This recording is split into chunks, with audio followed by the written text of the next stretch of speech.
Mabuti naman ako. Nag-aaral lang ako sa'yo eh. Baka you're losing yourself too much sa pagkamatay ng Josefina. Naging bahagi na rin si Josefina ng pamilya.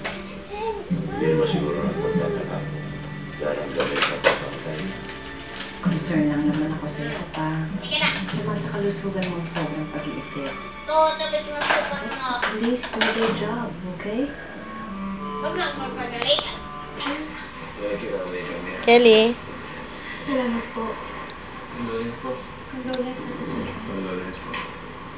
Salamat sa pagpunta niyo, ha. Iwan din mo kami, ha.